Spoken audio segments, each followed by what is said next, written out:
سال 1979 یه هواپیما کم کم به پایین‌ترین نقطه زمین نزدیک می‌شد. جایی که معمولاً پروازا ازش دوری می‌کنن. چون هم شرایطش خشنه، هم هیچ امکاناتی اون اطراف نیست. داخل این هواپیما 257 نفر بودن و درست وقتی که به چشم‌اندازهای یخی و عجیب قطب جنوب رسید، انگار یه لحظه از صفحه رادار محو شد.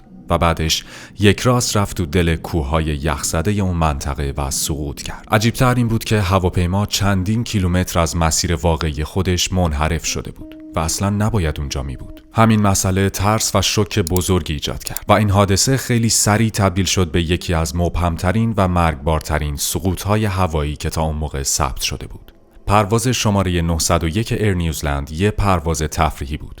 یعنی مردم بلیت می‌گرفتن تا از بالا قطب جنوب رو ببینن و عکس و فیلم بگیرن. این پرواز بین مردم خیلی معروف شده بود و همیشه آدمایی که دنبال تجربه‌های خاص بودن سوارش می‌شدن. برنامه پروازش هم اینجوری بود. هواپیما از مسیر اقیانوس رد می‌شد، خودش رو می‌رسوند به جایی به اسم مکمردو ساند که بهترین نقطه برای دیدن کوه اوربوس و یخ‌ها بود. مسافرها کلی عکس می‌گرفتن و بعد هم بدون فرود برمیگشت به نیوزلند.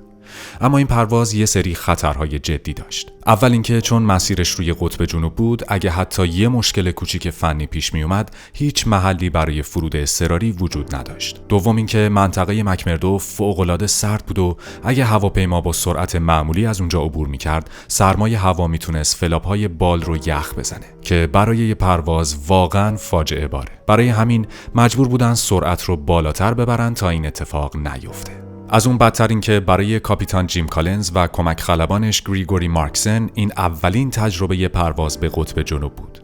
آموزش مخصوصی هم دریافت نکرده بودن.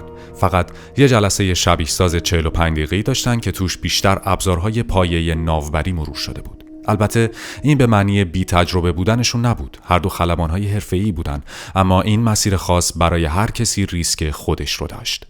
بزرگترین دردسر این پرواز اما مسیرش بود. مسیر استاندارد همیشه از بالای کوه اوربوس میگذشت. کوهی که هم آتشفشانیه و هم حدود 3600 متر ارتفاع داره. گذشتن از روی این کوه مشکلی نداشت به شرط اینکه ارتفاع درست تنظیم میشد. اما سال قبلش یعنی 1978 روی سیستم ناوبری هواپیما یه تغییر انجام شده بود و موقع وارد کردن مختصات 2 درجه اشتباه ثبت شده بود. به جای 166 درجه 164 درجه وارد شده بود. همین 2 درجه کوچیک باعث شده بود که مسیر پرواز به جای عبور از روی کوه بره سمت مکمردو ساند. در ظاهر این تغییر بد نبود، چون خلبان‌ها فکر می‌کردن حرکت بالای آب امن‌تره و میتونن ارتفاع رو کم کنن تا مسافرها منظره رو بهتر ببینن. اما مشکل اینجا بود که 2 هفته قبل از حادثه یکی از خلبان‌ها متوجه این اشتباه شده بود و گزارش داده بود. ولی واحد ناوبری درست 1 روز قبل از پرواز مختصات رو بدون اطلاع دادن به خدمه برگردونده بود به همون مسیر قبلی که از روی کوه اوربوس رد می شد. در نتیجه جیم و گریگوری باور داشتن که دارن روی آب پرواز میکنن، در حالی که مسیر واقعیشون داشت مستقیم میرفت سمت کوه. وقتی مسیر دوباره به حالت قبل برگشته بود، طبق قاعده باید به خلبان‌ها اطلاع میدادن که مسیر از روی کوه رد میشه و باید ارتفاع بالاتری داشته باشن. اما گزارش تغییر مسیر ساعت 1 بامداد ثبت شده بود و هیچ کسی موضوع حیاتی رو به جیم و خدمه نگفته بود. برای همین وقتی پرواز 901 در تاریخ 28 نوامبر به سمت قطب جنوب راه افتاد، هیچ کدوم از اعضای پرواز نمیدونستن که مسیرشون مستقیما به سمت کوه اوربوسه. اوایل پرواز همه چیز کاملا عادی به نظر می رسید. هواپیما بدون هیچ مشکلی جلو می رفت و مسافرها هم از دیدن منظره های قطب جنوب هیجان زده بودند. پیشبینی هواشناسی برای منطقه مکمردو هم میگفت باد ملایم، برف و یه لایه ابر حدود 1200 متری وجود داره. یعنی چیزی که برای این نوع پرواز غیر عادی نبود. وقتی هواپیما به منطقه نزدیک شد، ایستگاه کنترل مکمردو به خلبان‌ها گفت که میتونن ارتفاع رو تا حدود 600 متر پایین بیارن تا دید بهتری داشته باشن. خلبان‌ها هم که فکر می‌کردن دارن بالای آب پرواز می‌کنن، ارتفاع رو کم کردن و به مسیر ادامه دادن. اما مشکل از جایی شروع شد که در نزدیکی کوه اوربوس وارد یه لایه ضخیم ابر شدن. ارتفاعشون حدود 800 متر بود و وقتی وارد این ابرهای سنگین شدن، عملاً دیدشون صفر شد و نمیتونستن چیزی رو تشخیص بدن. توی همین وضعیت هواپیما وارد پدیده‌ای شد که بهش میگن وایت اوت این شرایط طوریه که رنگ آسمون و سطح برف یکی میشه و چشم انسان دیگه توانایی تشخیص فاصله و عمق رو از دست میده. خلبان‌ها در واقع نمیتونستن حدس بزنن کجا هستن و تو چه ارتفاعی دارن حرکت میکنن.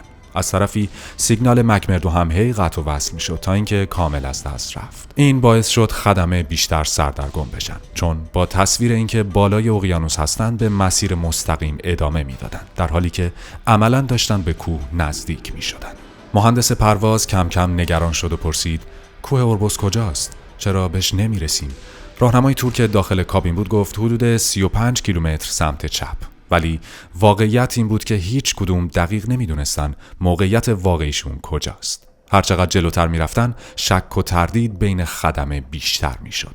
اضطراب در کابین کم کم بالا میرفت و تصمیم گرفتن هر طور شده از این وضعیت خارج بشن. گریگوری پیشنهاد داد که هواپیما 180 درجه به راست بچرخه تا از منطقه خارج بشن.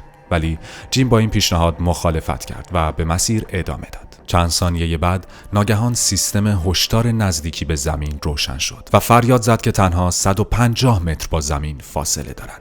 اما خیلی دیر شده بود. فقط 6 ثانیه زمان داشتن و این زمان برای بالا کشیدن هواپیما کافی نبود. تو ساعت 12:50 ظهر پرواز شماره 901 ایر نیوزلند مستقیما با کوه اوربوس برخورد کرد و هر 257 نفر داخل هواپیما جونشون رو از دست دادن. صبح روز بعد از سقوط عملیات جستجو شروع شد تا بقایای 257 سرنشین رو پیدا کنن.